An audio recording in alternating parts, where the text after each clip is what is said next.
California ਦੇ ਵਿੱਚ economy ਨੂੰ ਲੈ ਕੇ ਜੇ ਗੱਲਬਾਤ ਕਰਦੇ ਜਾਈਏ, ਕੈਲੀਫੋਰਨੀਆ ਦਾ ਭੱਠਾ ਜਿਹੜਾ ਸਮੈਸ਼ ਐਂਡ ਗ੍ਰੈਬ ਨੇ ਇੰਨਾ ਨਹੀਂ ਜ਼ਿਆਦਾ ਬਿਠਾਲਿਆ ਆ। ਪਿਛਲੇ ਵੀਕਐਂਡ ਦੇ ਦੌਰਾਨ ਵੀ ਬਹੁਤ ਸਾਰੇ ਸਟੋਰਾਂ ਦੇ ਵਿੱਚ ਰੋਬਰੀਆਂ ਹੋਈਆਂ, ਬ੍ਰੇਕ ਇਨ ਹੋਏ ਆ। ਤੇ ਅੱਜ ਇਹ ਖਬਰ ਆ ਰਹੀ ਆ 32 ਹੋਰ ਰਾਈਟ ਏਡ ਦੇ ਜਿਹੜੇ ਸਟੋਰ ਆ ਉਹ USA ਦੇ ਵਿੱਚ ਬੰਦ ਹੋਣ ਜਾ ਰਹੇ ਆ, ਜਿਹਦੇ ਵਿੱਚ ਕੈਲੀਫੋਰਨੀਆ ਦੀਆਂ ਲੋਕੇਸ਼ਨਾਂ ਵੀ ਹੈਗੀਆਂ ਆ। ਕੈਲੀਫੋਰਨੀਆ ਦੀ ਲੋਕੇਸ਼ਨ ਇੱਕ 4004 ਫੁੱਟ ਹਿਲਸ ਬੁਲੇਵਰਡ ਰੋਜ਼ਵਿਲ ਤੇ ਆ, ਦੂਸਰੀ 10,570 ਟਵਿਨ ਸਿਟੀਜ਼ ਰੋਡ ਗਾਲਟ ਦੇ ਵਿੱਚ, ਤੇ ਤੀਸਰੀ 5560 ਈਸਟ ਸੈਂਟਾ ਐਨਾ ਕੈਨੀਅਨ ਰੋਡ ਐਨਾਹੀਮ ਦੇ ਵਿੱਚ। ਸੋ ਤਿੰਨ ਜਗ੍ਹਾ ਦੇ ਉੱਤੇ ਇਹ ਰਾਈਟ ਏਡ ਕੈਲੀਫੋਰਨੀਆ 'ਚ ਬੰਦ ਹੋਣ ਜਾ ਰਹੇ ਆ। ਟੋਟਲ USA 'ਚ 32 ਹੋਰ ਲੋਕੇਸ਼ਨਾਂ ਬੰਦ ਹੋਣ ਜਾ ਰਿਹਾ। ਇਹ ਉਸੇ ਪ੍ਰੋਸੈਸ ਦਾ ਸਿੱਟਾ ਆ ਜਿਹਦੇ ਵਿੱਚ ਰਾਈਟ ਏਡ ਕੰਪਨੀ ਨੇ ਬੈਂਕਰਪਸੀ ਫਾਈਲ ਕੀਤੀ ਹੈਗੀ ਆ।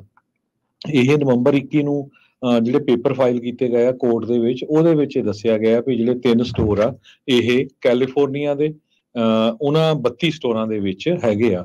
ਰਾਈਟ ਏਡ ਨੇ ਚੈਪਟਰ 11 ਬੈਂਕਰਪਸੀ ਅਕਤੂਬਰ ਮਹੀਨੇ ਦੇ ਵਿੱਚ ਫਾਈਲ ਕੀਤੀ ਸੀ। ਉਹਨਾਂ ਨੇ ਕਾਰਨ ਇਹ ਦੱਸਿਆ ਸੀ ਵੀ ਸੇਲਸ ਡਾਊਨ ਜਾ ਰਹੀਆਂ ਹੈਗੀਆਂ।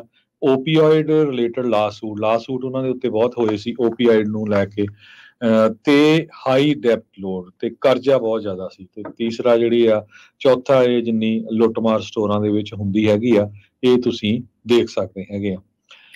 ਨੇਸ਼ਨ ਵਾਈਡ 154 ਸਟੋਰ ਜਿਹੜੇ ਹੈਗੇ ਆ, ਤੇ ਕੈਲੀਫੋਰਨੀਆ ਦੇ ਵਿੱਚ 31 ਸਟੋਰ ਜਿਹੜੇ ਆ ਉਹ ਬੰਦ ਹੋਣ ਜਾ ਰਹੇ ਆ।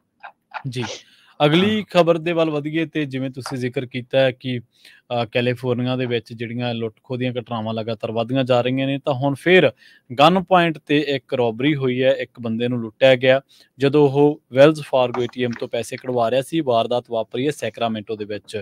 ਸੈਕਰਾਮੈਂਟੋ ਕਾਊਂਟੀ ਸ਼ੈਰਿਫ ਦੇ ਆਫਿਸ ਦੇ ਵੱਲੋਂ ਇਹ ਜਾਣਕਾਰੀ ਦਿੱਤੀ ਗਈ ਹੈ ਕਿ ਇਹ ਜਿਹੜੀ ਲੁੱਟ ਦੀ ਵਾਰਦਾਤ ਹੈ ਇਹ ਵੈਲਜ਼ ਫਾਰਗੋ ਜਿਹੜਾ ATM ਆ 2010 ਗੋਲਡ ਫਾਈਲਡ ਡਰਾਈਵ ਦੇ ਇਲਾਕਿਆਂ ਦੇ ਵਿੱਚ, ਉੱਥੇ ਇਹ ਘਟਨਾ ਵਾਪਰੀ ਹੈ। ਦੱਸਿਆ ਗਿਆ ਕਿ ਇੱਕ ਬੰਦੇ ਨੇ ਜਦੋਂ ATM ਦੇ ਵਿੱਚੋਂ ਪੈਸੇ ਕਢਵਾਉਣੇ ਚਾਹੇ ਤਾਂ ਦੂਜੇ ਨੇ ਉਸ ਨੂੰ ਗਨ ਪੁਆਇੰਟ ਤੇ ਲੈ ਲਿਆ, ਤੇ ਉਸ ਤੋਂ ਬਾਅਦ ਜਿਹੜਾ ਉਹਦਾ ATM ਖੋਲ੍ਹਿਆ ਗਿਆ ਤੇ ਉਸ ਬੰਦੇ ਦੇ ਕਾਫੀ ਜਿਹੜੀਆਂ ਲੱਤਾਂ ਤੇ ਧੱਕਾ ਮੁੱਕੀ ਉਹਦੇ ਨਾਲ ਕੀਤੀ ਗਈ। ਉਸ ਤੋਂ ਬਾਅਦ ਉਹਨੂੰ ਇਸ ਤਰ੍ਹਾਂ ਹੀ ਜਿਹੜਾ ਛੱਡ ਗਿਆ, ਤੇ ਉਹ ਦੱਸਿਆ ਗਿਆ ਸ਼ੈਰਿਫ ਦੇ ਆਫਿਸ ਦੇ ਵੱਲੋਂ ਕਿ ਹੁਣ ਜਿਹੜਾ ਉਹ ਸੀਨ ਤੋਂ ਭੱਜ ਗਿਆ ਸੀ, ਜਿਹੜਾ ਸ਼ੱਕੀ ਜਿਹਨੂੰ ਕਹਿ ਸਕਦੇ ਆ, ਉਹ ਹੁਣ ਉਹਦੀ ਭਾਲ ਕੀਤੀ ਜਾ ਰਹੀ ਹੈ। ਹਾਲੇ ਤੱਕ ਕੁਝ ਵੀ ਪਤਾ ਨਹੀਂ ਲੱਗ ਸਕਿਆ। ਜਿਹੜੇ ਆਲੇ ਦੁਆਲੇ ਦੇ CCTV ਕੈਮਰਾਜ਼ ਨੇ ਉਹਨਾਂ ਨੂੰ ਖੰਗਾਲਿਆ ਜਾ ਰਿਹਾ, ਪਰ ਜਿਹੜੇ ਬੰਦੇ ਨੂੰ ਇਹਨੇ ਧੱਕਾ ਮੁੱਕੀ ਕੀਤੀ ਸੀ ਉਹ ਸਦਮੇ ਦੇ ਵਿੱਚ ਹੈ, ਖਾਸਾ ਸ਼ੌਕ ਦੇ ਵਿੱਚ ਹੈ।